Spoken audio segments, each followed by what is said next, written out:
frankly speaking, I'll just speak from the heart. You cannot come to Greece without immediately sharing the anger. And while we had some people coming here demonstrating, you cannot help but feeling close to them. Anger at a system which I believe is probably a world-class example of clientelism, and so it's quite obvious that the two major political families deserve the anger that they are facing, but anger as well at an ideology. And well, as a co-chair of the European Green Party, of course, I'm a bit removed from that, but as a member of the European Parliament, I can tell you that in the Economic and Monetary Affairs Committee, we are meeting with Draghi, with Rehn, on a very regular basis. And when you hear those people saying, well, you know, it's easy. Well, no, it's not pleasant, but cut expenditures and cut wages, it's a hard pill to swallow, but someday you'll be fine. That's basically what they say. And when we say, well, look at the situation of healthcare in Greece, they say, yeah, we know, but you know, that's life. That's what they say. And when the IMF says, hang on 1 second, we are turning the screw a bit too strongly. This is counterproductive. The response of Olli Rehn last week was, no, you didn't understand. It's because we are not screwing more strongly that it doesn't work. Can you realize? A blatant ignorance of facts. And this is why I cannot help but share the anger of the ordinary Greek citizens. Now, what we must not let happen, and this is why we are here today as Greens, is anger to transform itself into destructive ways.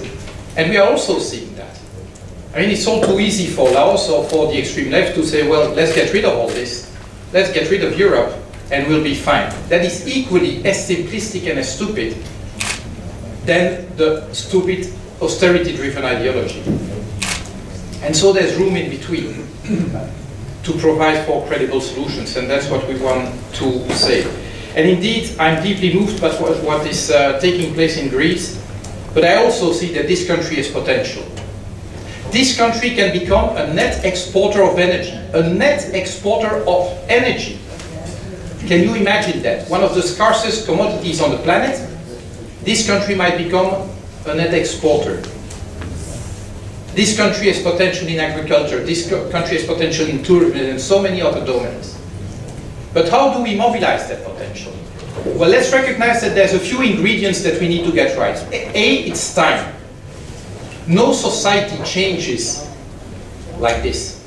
Even Germany, when confronted to the reunification, well, a generation later on, the adaptation, the transformation is still going on today.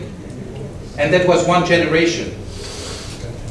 Time is of the essence. We cannot change society just overnight. This does not happen. Second, we need political change, that's obvious. We need political change in Greece, and that's badly needed because finally those who are asked to cure the problem are those who caused it in the first place.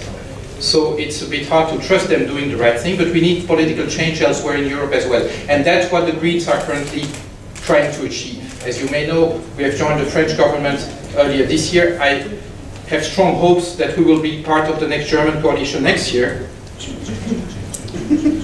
I mean, I hope that you hope that as well. You can hope. I'm not providing guarantees here. Okay. And that's the beauty of the political game. There's no guarantees. I hope, and we will do everything we can to get there. So we need political change. That's quite obvious. But also, and more fundamentally, and I like what Rebecca said, what we need to recognize is that no, it's not you Greeks are on your own. It's we are in this together. If you go down the drain, so will we. So will we. It's as simple as that. No one will be successful in Europe on its own. Not even Germany, as Rebecca said. And these are the few ingredients that we need to get right. And it's in order to debate all this that we came to Greece, because it's better to experience the situation for yourself rather than to talk about this from Brussels. Thank you.